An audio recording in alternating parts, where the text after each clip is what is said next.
Whether you are from Vietnam or a traveler from another country, it is hard to deny that Haiphong is a very charming city. Located 120 kilometers southwest of Hanoi and with a population of just over 2 million, Haiphong is a port city with beautiful rivers flowing through it. It is also the home of Lê Chân, a famous woman general and national hero. Haiphong reminds people of Hanoi many years ago, with its French-influenced architecture and vintage yet very vibrant old quarter. Here is where you can find fresh products straight from the sea and experience the vibe of Haiphong lifestyle, which is full of hospitality and happiness. And food is definitely an inseparable part of the city's personality and character, which is why I have the pleasure of hosting you on another cuisine adventure in the city of Haiphong. Now, because it is a port city, the place is also an intersection of many different cuisine cultures from all across the country. Hence, it is blessed with a rich and diverse street food scene. Sound enticing enough? Well, why don't you find out together with me?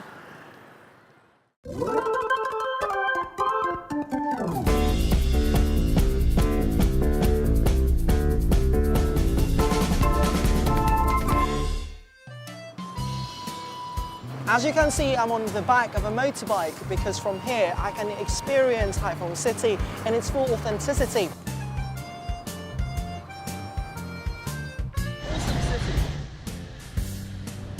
You want to experience Haiphong food the most authentic way, right?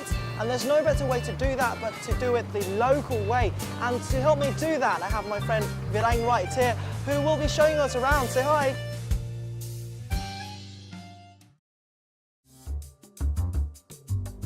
When speaking of Haiphong's local cuisine, it would be a shame not to mention bánh mì cay or spicy bread.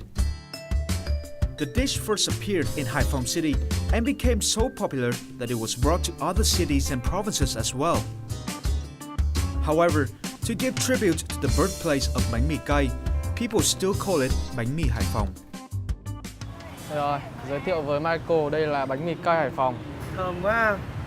Ủa thế bánh mì này ở đây thì nó khác với cả bánh mì ở các vùng khác ở Việt Nam như thế nào? Về cách ăn thì bình thường thì có phải là chúng ta sẽ cho tương ớt rắc lên đây đúng không? Nhưng mà riêng ở Hải Phòng thì anh phải cầm cả cái và anh chấm vào đây, chấm vào cái tương ớt này và bắt đầu thưởng thức.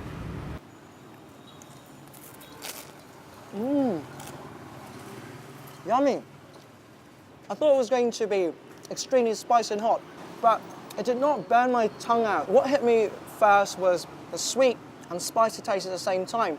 You don't really feel that it's spicy, you don't really feel irritated, but you feel that it's very pleasant, very easy to eat. It has a really nice sweet taste to it.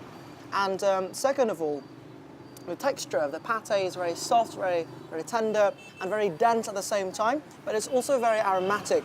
So absolutely yummy. I can literally sit around and eat this all day long. Mrs. Tuan is the owner of the bánh mì shop and was the one who gave it the unique name Baza or Old Lady. Just like the simplicity of their name, it is easy to make these bánh mì too. The finger-sized baguettes are split in the middle to put in the homemade pate.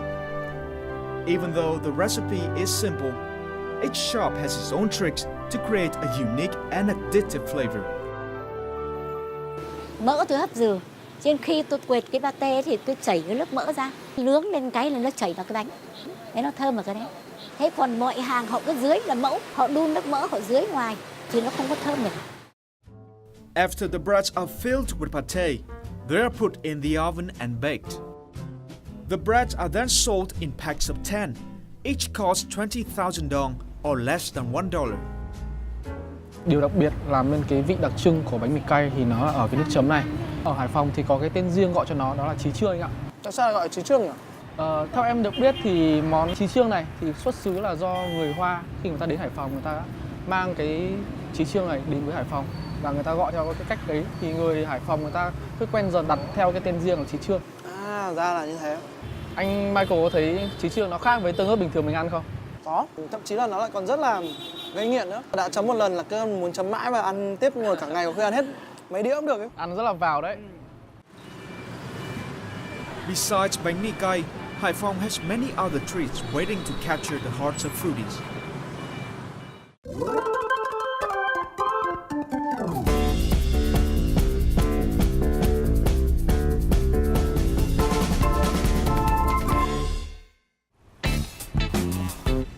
The city is blessed with a wide variety of seafood and other aquatic ingredients. Dishes made from them are also many. The most famous of which is bánh đa cua, or Haiphong-style crab noodle soup, located on Mê Linh Street.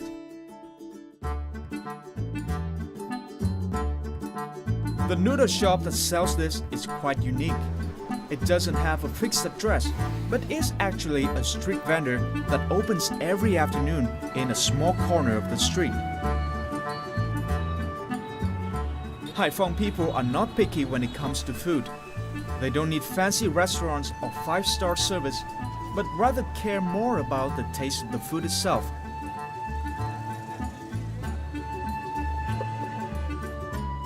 Thì hồi học sinh ấy thì là bạn bè thì cũng có rủ nhau đi, xong rồi là lang thang những cái quán ăn hè phố đấy. Thì mình được biết đến quán ăn này. Ăn thì cho đến bây giờ luôn. Em ăn bắt đầu từ năm lớp 6 cho đến giờ là em lên đại học. Gần như là chiều nào em cũng ăn ở đây.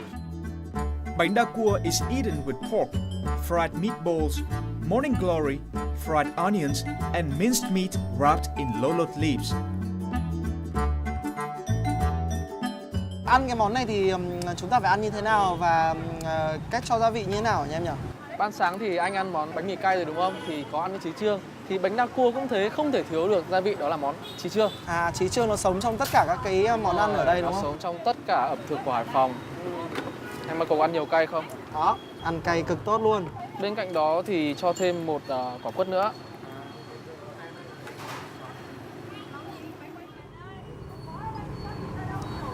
The broth is amazing. It's like, I can't tell what flavor it actually is.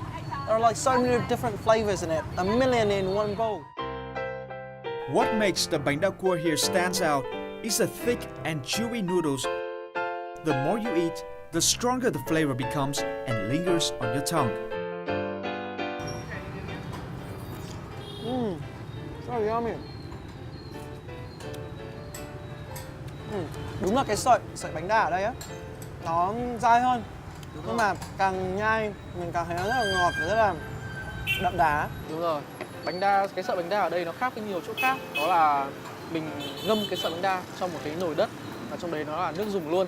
Nên là bánh đa được ngấm cái gia vị của cái nước dùng. Nên là anh ăn cảm giác rất là đậm đà, rất là ngọt. If you have had a long day of work or exercise, well, this is a place to go to. This is the deal. Bánh đa cua is very popular among the locals in Haiphong, from students who want a light meal after class, to adults looking for quick energy to get ready for another shift at work. More than just a snack, bánh đa cua connects generations of Haiphong people and brings them closer together. Thường thì là những cái tầm giờ tan tầm này, học sinh sẽ ra đây ăn và sau đó thì các em ấy sẽ tiếp tục đi học thêm. Nên là những quán này tầm 5-6 giờ anh sẽ để ý rất đông các bạn học sinh ăn. Wow, thế chứng tỏ là chỗ này cũng gắn liền với cả tuổi thơ cũng như là những năm tháng học sinh của rất là nhiều người đúng không? Chuẩn luôn. Ngày xưa em có đi học ở gần đây, em có hay qua đây ăn không? Có chứ anh. Quán này là một quán khá là ruột của em đấy. À.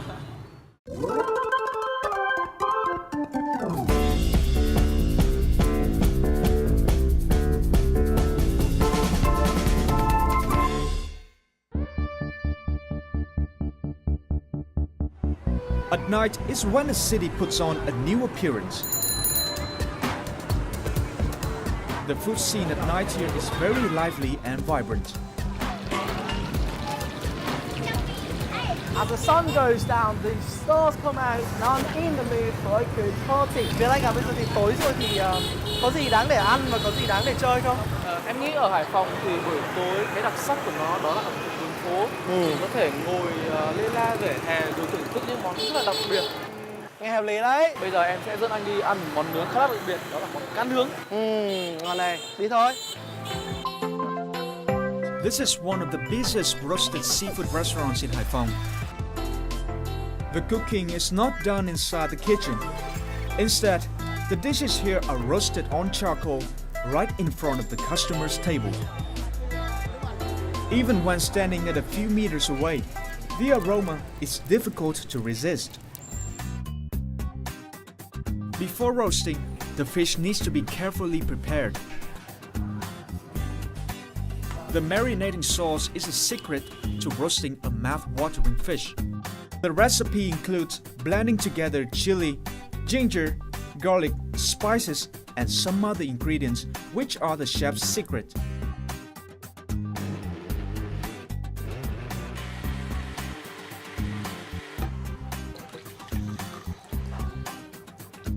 The sauce is applied both on the inside and outside of the fish.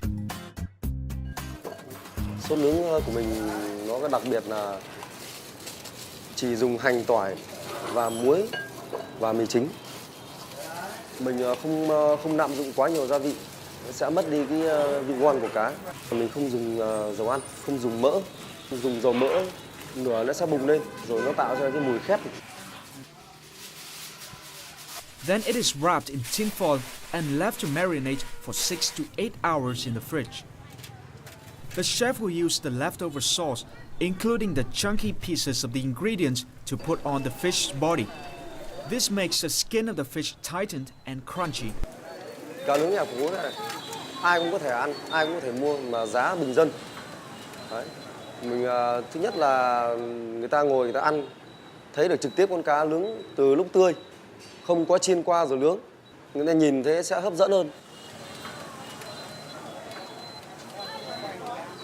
So as you can see right here, I have a massive feast with such amazing food. It's all seafood at the moment.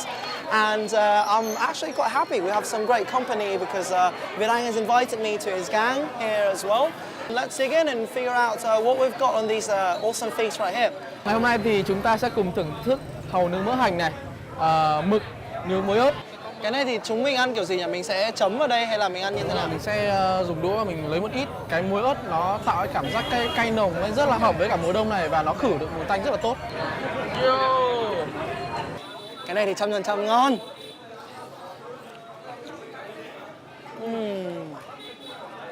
Món chính của chúng ta là món cá diêu hồng nướng muối ớt thì mình sẽ cuộn với cả bánh đa. Mình sẽ cho rau, các loại rau vào này. Cấu một tẹo bún vào đây và cho vào đây. Một tẹo thôi. Xong rồi cái đó là mình chấm với cái gì? Ở đây là có nêm đấy ạ. À, ok. Mời cả nhà nha. It smells really good. Wow. The fish tasted amazingly. You couldn't actually taste the fishiness. All you could feel was the strong aroma, but at the same time, it was not actually too overtly spiced. It's such a great way of enjoying the food.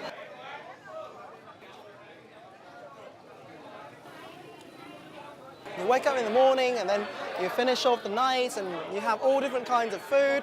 This is absolutely the way to live your life. Ok, mời cả nhà cùng dô nào. 2, 3, dô! 2, 3, dô! In just one day, we have experienced many dishes that are representative of Haiphong. However, there is still another aspect of Haiphong cuisine that not many people know of.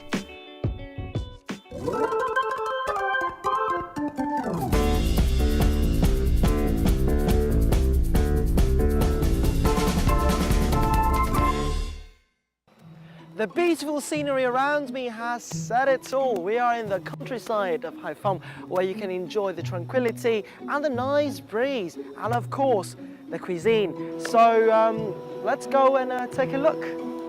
Knowing that Kintui district is the next destination in my journey, some Haiphong friends suggested that I should visit Kisun village, which is famous for its original crab noodles with the flavors of the Vietnamese countryside. Ah, this seems like a nice restaurant. Smelling good. Con chào cô ạ. Dạ vâng, cô cho con xin một bát với ạ.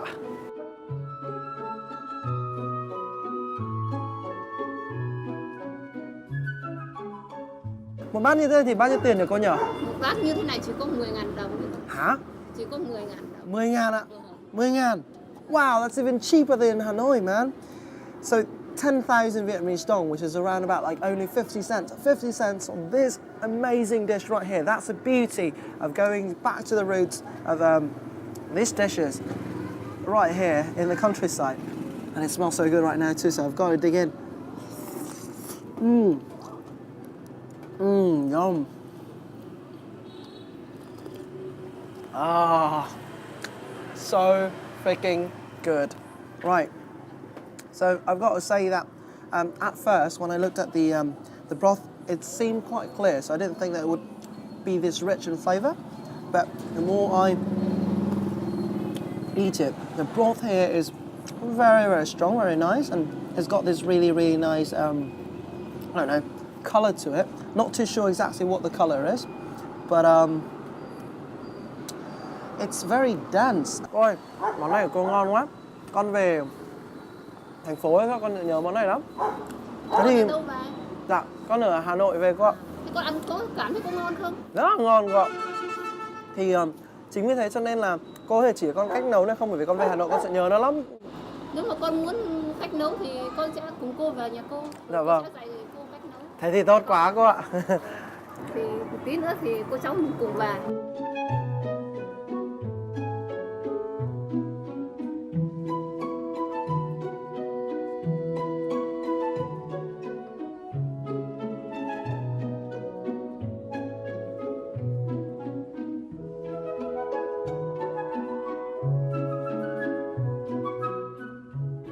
Now, before my journey of mastering the art of making crab vermicelli soup can begin, I've been asked to collect some of the local herbs. This is the great thing about living in Vietnam. The herbs can be found right in your backyard, right in your local area, and it's all fresh and organic too.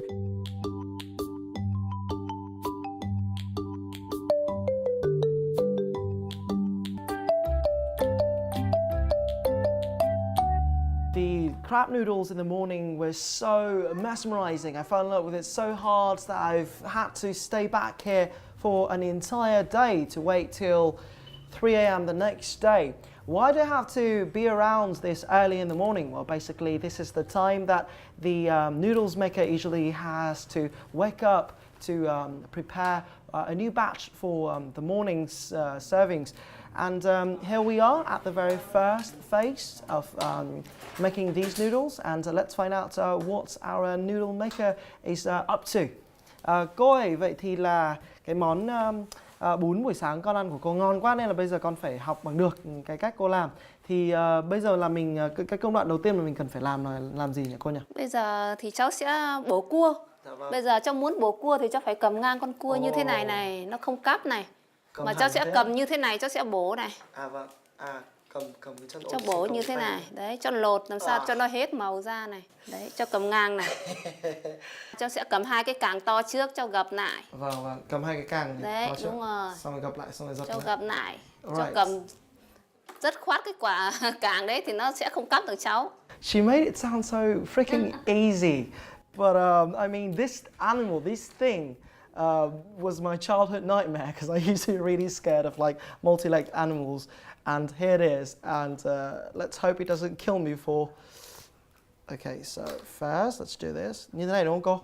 Đúng rồi. Đúng rồi. Cho cầm mạnh, cho cầm chặt nha. Vâng, cầm chặt thế này đúng Đấy, không? Xong rồi giật nó ra. Cho... Ôi giời. Ôi trời ơi. Yep, that was an absolute failure.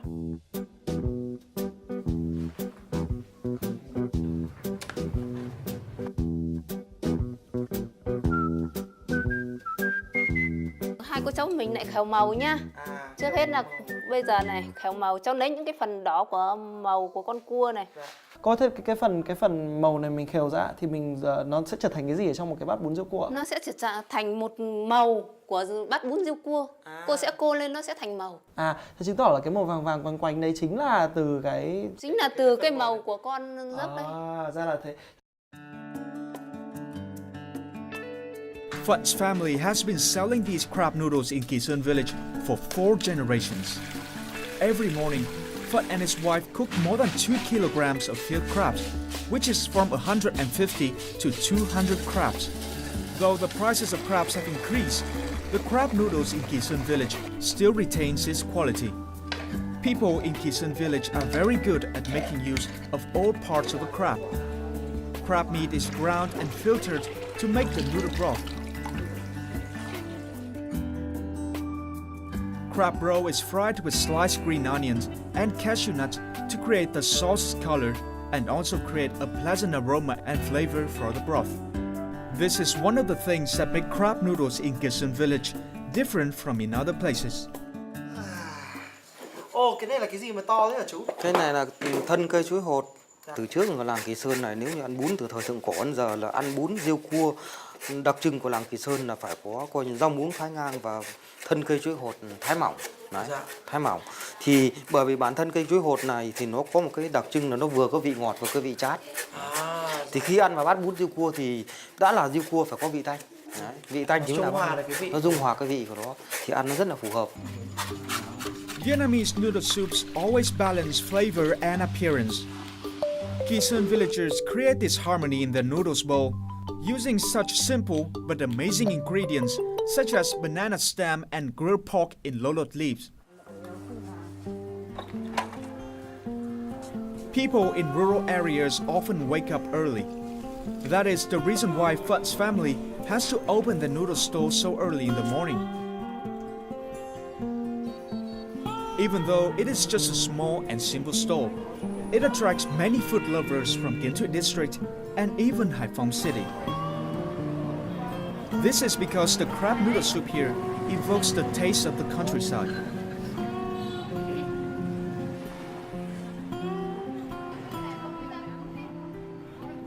Cái này nó chất là nguyên là của cua, không cho thêm những cái phụ gia thực phẩm khác như là cà chua hoặc là cho ít nước, ít sa tế hoặc là cho nhiều những cái loại khác vào, nó sẽ phá đi cái vị thanh toát của cua và vị thơm của cua. Và đây nó người ta còn giữ nguyên, chế biến theo kiểu đồng quê. Cô cách đây 5 cây số, thế là bún riêu cua ở đây rất là ngon. Cô đi đâu đâu cô cũng về bún làng Kim của làng Kỳ của cô bún này. Cô ăn vừa rẻ mà lại vừa ngon, vừa có hương vị đậm đà, không có cái gì bằng. Perhaps the meeting with Phut's family in Kisun village is another unforgettable memory of Haiphong city that I will surely take back from this trip.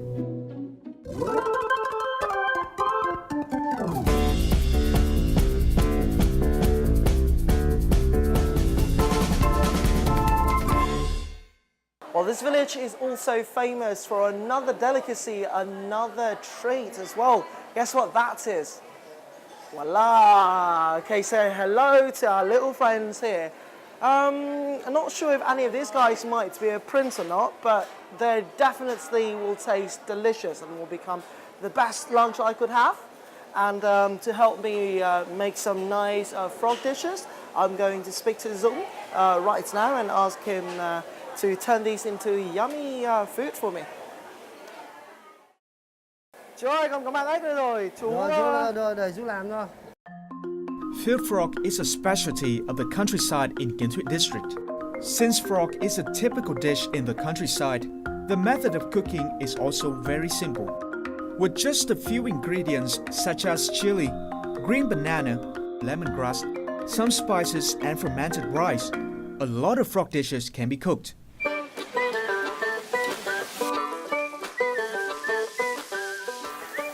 The frog simmered with green banana and tofu is the dish that best retains the original taste of frog meat.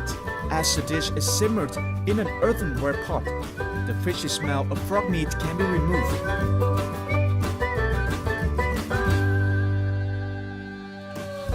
Meanwhile, frog fried with chili and lemongrass is a miraculous combination of contrasting flavors.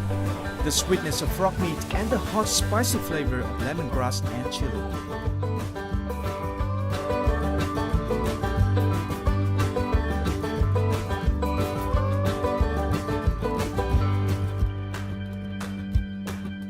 Frog legs are often used to make frog fried with butter. The dish has a fatty flavor and is a big favorite among young people. This is the only dish that makes me to enter the Rome's kitchen.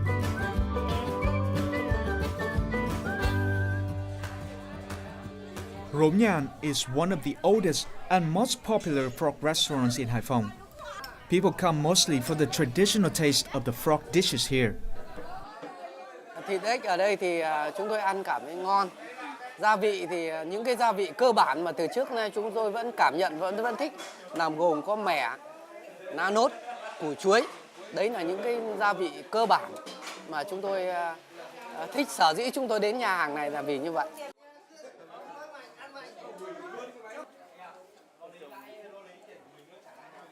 Hương vị ếch ở đây rất là ngon và đậm đà, thịt rất là mềm mà vừa dai. Nên là hay giới thiệu bạn bè đến đây ăn. Cứ thường xuyên, cứ một tuần đến một lần. Oh yeah, our feast is ready to go. Ngon quá chưa nhỉ? Rồi, ngon đấy. Ếch này ếch đồng đấy đó ạ. The most anticipated time is here. We have all three dishes ready for our enjoyment. It is the perfect time for us to bask at the glory of Zom's hard work. So let's munch up and see what these taste like. So, judgment time. Always wondered what these frogs would taste like, and this is now my time to shine. All right. Các bạn thế nào? Ngon quá. Hơi giống thịt gà, nhưng mà nó ngon hơn, thịt nó tơi hơn. Cho ăn kèm với lá lốt tito này, cái lá lốt tito là rất tốt. Tại sao lại ăn kèm với lá lốt? Lá lốt tito nó cũng là một vị thuốc bắc mà. Dạ vâng. Tức là ăn tito lốt này nó vị thuốc bắc, nó chống được cảm á, nó cảm cúm. Cái ếch này là người dân người ta đi bắt ở đồng rồi người ta bẫy, người ta câu. Nó là sống trong thiên nhiên. Cái ếch đồng này không phải những ngon mà nó dinh dưỡng rất tốt, bởi vì nó rất nhiều chất đạm và canxi. As you can see, I'm having the time of my life here, loving all these munches, loving all this food. And you, I guarantee to have the same good time that I'm having right now if you come down to Haiphong. So, to top off this journey, we've explored both the streets in the city as well as the alleys in the countryside of Haiphong to explore some of the hidden gems of this place. However, that's not the end of Haiphong yet, though. We still have a lot more to offer to you in the next episode as we head out to the island. So, don't forget to tune in. But for now, goodbye and thanks for stopping by.